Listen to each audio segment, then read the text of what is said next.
Hello everyone, welcome to my channel learn with Faiza. आज हम एक ऐसी हेल्थ प्रॉब्लम और उसके सोल्यूशन के बारे में बात करेंगे। यहाँ पे आप देखिए, इस तरीके से पेट में छाले बन गए हैं। तो यहाँ पे आप देख सकते हैं इस तरीके से अल्सर फॉर्मेशन हो गया है, या फिर पेट में आपको यहाँ पे पेट के अंदर अल्सर होने के कारण सूजन आ गई है। पेट में आपको जलन भी महसूस होती है, या फिर काफ़ी ज़्यादा पेट में दर्द रहना, और आपका जो खाना है वो आपको पच नहीं रहा है, जिसके कारण आपको कोलन रिलेटेड प्रॉब्लम्स रहती है, और पेट में गैस का बनना यानी कि फ्लैटुलेंस होना और गैस जमा हो जाना। तो ये जो भी सिम्टम्स हैं वो इंडिकेट करते हैं कि आपको गैस्ट्राइटिस की बीमारी हो सकती है। तो चलिए सीखते हैं डिटेल में गैस्ट्राइटिस के बारे में। तो आज का हमारा वीडियो लेक्चर गैस्ट्राइटिस पे रहेगा। तो ये जो सभी टॉपिक्स हैं वो आज हम वन बाय वन आज के हमारे वीडियो लेक्चर में कवर करेंगे। तो अब हम सीखें गैस्ट्राइटिस के सबसे पहले इंट्रोडक्शन के बारे में। तो गैस्ट्राइटिक है क्या? तो गैस्ट्राइटिक एक पेट की गंभीर बीमारी है। पेट के म्यूकस में आपको सूजन हो जाती है। तो गैस्ट्राइटिक एक ऐसी मेडिकल कंडीशन है जिसमें आपकी जो स्टमक के लाइनिंग्स है वहाँ पे इन्फ्लेमेशन हो जाता है। तो आप यहाँ पे देख सकते हैं ये जो है वो हेल्दी स्टमक है और ये है गैस्ट्राइटिक स्टमक। तो गैस्ट्राइटिक स्टमक में क्या होता है कि यहाँ पे ये जो स्टमक का ये जो लाइनिंग है वहाँ पे इन्फ्लेमेशन हो जाना, स्टमक के जो सेल्स है वो डैमेज हो जाते हैं, जिसके कारण आपको पेट में सूजन आ जा सकती है।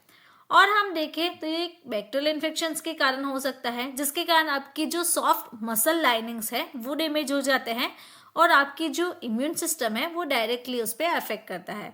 यहाँ पे आप लाइनिंग्स के बारे में देखें तो यहाँ पे देखिए इस तरीके से ये गैस्ट्रिक मसल्स हैं। तो जब भी आपको इन्फ्लेमेशन सूजन होती है तो यहाँ पे इस तरीके से आप देखते हैं, इस तरीके से आपको वहाँ पे सूजन हो सकती है। तो नाउ वीडियो के बीच में आपको एक ब्रेक लेके बताना चाहती हूँ, हमारी एक न्यू लॉन्च बुक है जिसका नाम है डिजीज एंड ट्रीटमेंट, यानी कि बीमारियाँ और उनके उपचार। तो आपको भी हमारे साथ बीमारी और उनके उपचार के बारे में सीखने में अच्छा लगता है तो आप हमारी ये जो बुक है वो परचेस कर सकते हैं। तो यहाँ पे देखिए फॉर एग्जांपल यहाँ पे सिस्टाइटिस लिखा हुआ है। तो सिस्टाइटिस के बारे में यहाँ पे जानकारी दी गई है कि उसको इंट्रोडक्शन, कॉजेस, सिम्टम्स और उसकी मेडिसिन ऑप्शंस। तो इस तरीके से आप हमारी जो बुक है वो परचेस कर सकते हैं। तो परचेस करने के लिए आपको मुझे इस व्हाट्सएप नंबर के थ्रू कांटेक्ट करना होगा, जिससे आपको आपकी जो बुक है वो ₹749 में फ्री डिलीवरी में आप अपने घर पे मंगवा सकते हैं। तो बुक का डिटेल वीडियो भी आप यहाँ पे इस तरीके से देख सकते हैं। अब समझते हैं कॉजेस के बारे में कि गैस्ट्राइटिस किस कारण से होता है। तो सबसे पहला जो कारण है वो है बैक्टीरिया। तो हेलिकोबैक्टर पायरोली इन्फेक्शन अगर किसी को है तो उससे भी गैस्ट्राइटिस हो सकता है।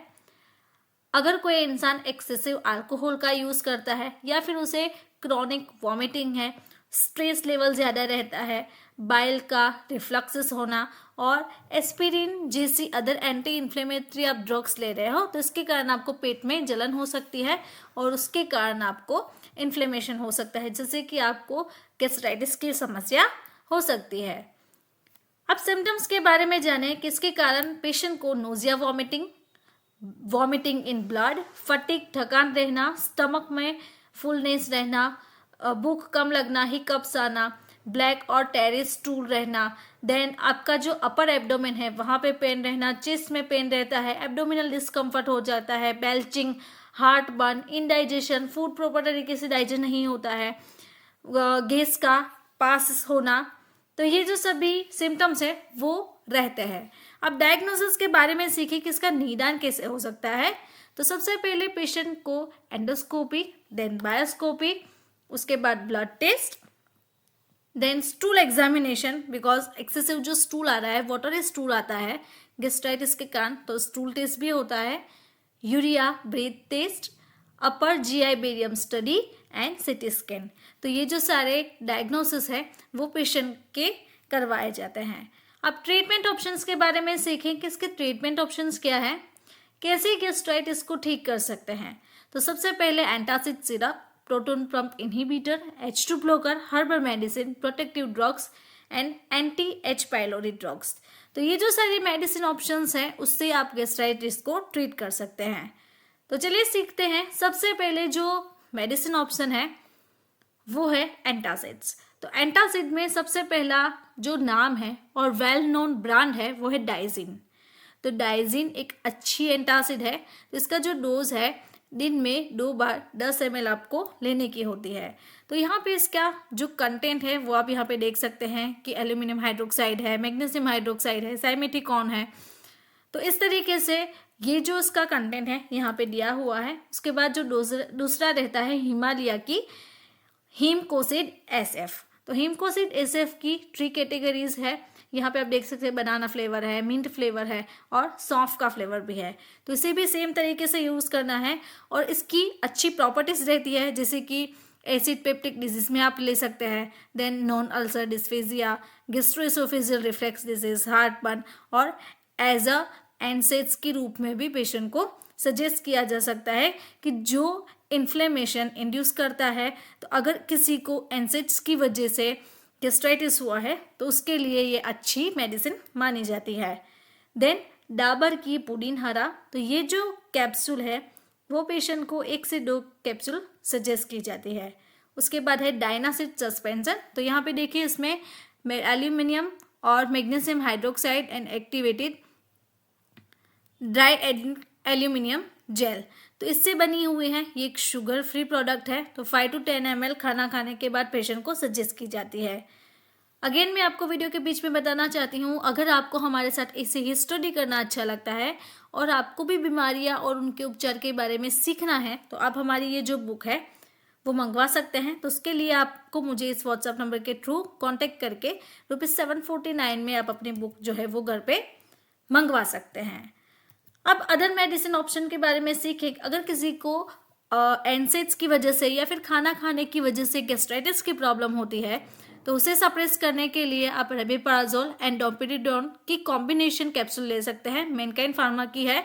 तो इसका 1 से 2 कैप्सूल 30 मिनट खाना खाने से पहले आप ले सकते हैं। देन उसके बाद ओमेप्राजोल, ये भी अच्छी मेडिसिन रहती है एज अ एंटासिड और प्रोटॉन पंप इनहिबिटर। तो यहाँ पे आप देखिए इसका भी सेम तरीके से 1 से 2 कैप्सूल का डोज रहता है। देन उसके बाद है sucralfate and oxetacaine suspension, sucrotec O suspension. तो 5 और 10 ml दिन में 2 से 3 बार पेशेंट को सजेस्ट किया जा सकता है। अगर किसी को सुक्रालफेट की टेबलेट चाहिए तो वो भी अवेलेबल है। तो 1 टेबलेट दिन में 2 से 3 बार पेशेंट को सजेस्ट की जाती है। अगर प्रीवियस जो मेडिसिन है उससे पेशेंट को ठीक नहीं होता है तो उसके बाद जो रीज़न रहता है वो ये है कि बैक्टीरियल इन्फेक्शंस। तो बैक्टीरियल इन्फेक्शंस के कारण अगर किसी को गैस्ट्राइटिस हुआ है तो उसको एमोक्सिसिलिन, क्लेरिथ्रोमाइसिन, मेट्रोनिडाजोल, तिनिडाजोल और टेट्रासाइक्लिन। तो यहाँ पे आप इसका डिटेल भी देख सकते हैं। इस तरीके से ये जो मेडिसिन है वो पेशेंट को सजेस्ट की जाती है अगर उसका रीज़न बैक्टीरिया रहता है तभी। तो अगर आपको मेरा ये वीडियो अच्छा लगा तो आपको ये वीडियो भी अच्छा लगेगा। ऐसे ही डिजीज एंड मेडिसिन के बारे में जानकारी चाहिए तो आप मेरे चैनल को यहाँ से सब्सक्राइब कर सकते हैं और बेल आइकॉन को टर्न करना ना भूलें। Thank you for watching my video.